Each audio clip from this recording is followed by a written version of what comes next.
I love you. I love you too. Nggak, kayak lebih kegeli, pengen mual gitu. Halo, assalamualaikum warahmatullahi wabarakatuh. Gimana mak-mak kabarnya? Pasti nih sedang bahagia. Pasti sedang bahagia. Atta Aurel bahagia, mak-mak juga pasti bahagia. Seluruh fans juga bahagia. Admin juga bahagia. Percaya nggak sih kalau kebahagiaan itu menular? Jadi kita mau naik panggungnya guys. Kita mau ini dulu, mau berdoa dulu ya. Bye. Nah, pastilah kebahagiaan itu akan menular ya emak-emak. Karena apa? Asalkan kita satu frekuensi dengan yang bahagia itu, pasti energi kebahagiaan itu akan menghampiri kita semua. Tidak hanya bahagia tentunya. Ayo coba deh saat Bang Atta sakit atau Empok Nur sakit kemarin, kita jadi sedih, semangat jadi agak lesu. Maka karena kita satu frekuensi, maka dari itu frekuensi mereka akan juga mempengaruhi frekuensi kita, gitu mak. Karena cinta itu mengikat gelombang energi yang sama, sehingga salah satunya bergetar maka akan menggetarkan yang lain. Kalau ingat pelajaran di SMA, pelajaran Garpu Tala, yaitu mak kira-kira ilmu dari frekuensi dan getaran serta energi. Satunya dipukul, satunya bergetar. Satunya bergetar, satunya ikut bergetar. Gitulah. Karena kita semua satu frekuensi, maka kebahagiaan yang dirasakan oleh seseorang, terutama yang frekuensinya sangat tinggi, yakni Atta dan Empok Nur, maka seluruh Indonesia fans Atta dan Mama juga ikut gembira. Gitu kan yang terjadi? Dinamakan ini kayak Udah aku tahan. Demi Nur. Demi Nur. Nah, ngomong-ngomong soal menular nih, ngomong-ngomong soal frekuensi, ada fakta menarik mak dari Bunda Ashanty, Aurel, dan juga Atta Halilintar. Hal ini berhubungan dengan luruhnya ego Atta Halilintar yang saat ini semakin ditunjukkan dan terutama di acara Shopee yang kemarin. Nah, apa itu maksudnya? Jelek-jelek gini, admin ini pengamat energi dan pengamat frekuensi ya, mak-mak. Jadi soal ilmu itu bolehlah dikit-dikit admin ini punyalah pengalaman dan ilmu. Jadi dibagi sedikit-sedikit. Nah, apa sebenarnya yang menular? Apa yang dikatakan Bunda Ashanty kepada Aurel yang kemudian menular frekuensinya kepada Atta Halilintar sehingga Atta berubah? Simak, stay tune terus video ini. Semoga kita mendapatkan ilmu dan akan diselingi dengan keuuan kegumusan mereka agar emak-emak tidak bosan dengerin suara admin ya.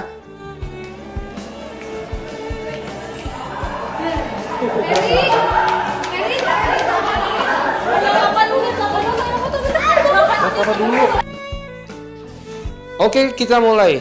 Tentu masih banyak yang penasaran atas perubahan drastis dari Atta Halilintar.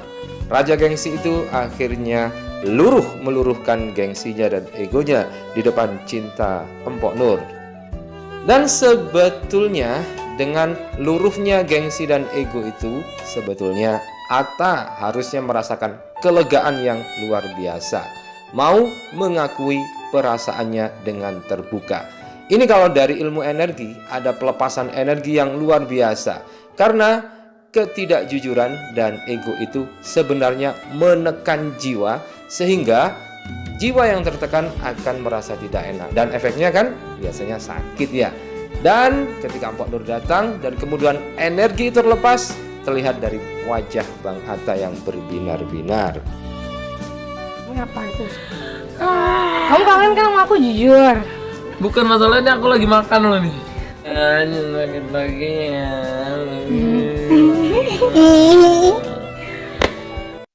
Nah, sebelum admin membahas ini, ingat ya teori tadi bahwa yang satu frekuensi itu akan menulari yang lain. Karena energi itu punya frekuensi-frekuensi tersendiri. Nah, ingat kan caption Bunda Ashanty untuk Empok Nur di ulang tahunnya Bunda? Ya, ini admin kutipkan lagi. Just be who are. Just be who you are. Say what you feel. Do what you have to do. Because it is rare now. Nah, ini memang Bunda tujukan untuk Empok Nur. Tetapi barangkali juga dirasakan oleh Atta Halilintar, atau mungkin bahkan dibaca oleh Atta Halilintar. Dan Atta seakan-akan tergetar juga dengan kata-kata yang diungkap oleh Bunda Ashanty. Coba kita cermati. Just be who you are. Jadilah dirimu sendiri. Ya, kalau sudah menjadi diri kita sendiri, diri kita mencintai, maka akuilah itu cinta. Artinya di sini jujurlah pada dirimu sendiri. Nggak usah dimanipulasi, nggak usah ditahan-tahan, nggak usah ditekan-tekan, nggak usah dimunah-munai. Maka jujurlah, jadilah dirimu sendiri dengan cara jujur kepada perasaan dan hatimu. Kemudian say what you feel. Katakan apa yang kamu rasa. Nah, inilah poinnya. Bang Atta merasakan bahwa dia sementara ini tidak mampu mengatakan apa yang dia rasakan di depan umum. Jadi saat di depan umum, di depan kamera, ada ego yang menghambat, ada malu yang menghadang untuk dia mengungkapkan perasaannya di depan umum. Hal inilah yang akhirnya tampak menyiksa dan dilihat oleh para emak-emak. Dan kalau tidak dilepas, ini bisa menjadi sakit ya guys. Kemudian do what you have to do. Lakukan apa yang harus kamu lakukan. Nah, ini juga kalau kita jujur kepada diri sendiri, kita berani mengatakan perasaan kita, dan efeknya kita akan berani melakukan yang harus kita lakukan. Dan itu dibuktikan Bang Atta dengan melakukan, karena dia sangat mencintai Empok Nur dan memujanya, maka dia pun rela menekukkan lutut. Bukan karena rendah, tetapi karena cinta. Seperti sendok yang di atasnya ada makanan. Di bawah bukan berarti lebih kuat. Di bawah itu mengayomi, melindungi, menampung, dan menjunjung orang yang dicintainya. Begitulah kira-kira. Because it is rare now. Karena hal itu jarang sekarang. Orang sekarang jarang mau mengakui, jujur kepada diri sendiri, mengatakan apa yang dia rasa, dan melakukan apa yang harus dia lakukan. Nah, untuk Bunda Ashanty sudah banyak terbukti bahwa kata-katanya sangat mujarab dan manjur untuk anak-anaknya. Bahkan pertemuan Atta dan Empok Nur yang dulunya Empok Nur atau Loli ilfil kepada Atta, Bunda Ashanty sudah melihat adanya frekuensi itu meskipun disadari atau tidak, dan Bunda pun mengucapkan hal ini.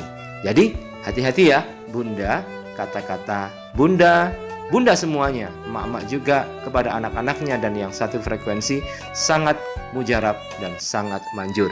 Jadi pilihlah kata-kata yang positif. Kita kan ngobrol, terus bunda aku kayak lagi sholat, ngeliat dari situ, sholat di situ ngeliat selesai syuting gitu, kok tadi bunda kayak ada feeling ya kalian akan ada something gitu. Tapi bunda nggak tahu apa, cuman tapi akan ada sesuatu dari antara kalian. Itu aku bilang, ih pan sih, enggak lah. Makanya aku nggak boleh banget sama. Iya kan? Kan orang tua itu mungkin feelingnya dan waktu itu keadaannya bunda lagi sambil sholat. Iya, jadi lagi benar-benar. Iya lagi pas selesai sholat ngeliat aku ngobrol di situ sama dia. Kata bunda, itu bunda ngeliat kamu kayak, ya mungkin nggak mungkin dalam waktu dekat, cuma mungkin sesuatu gitu, jadi bisa melihat masa depan. Beberapa bulan kemudian, bunda bilang makanya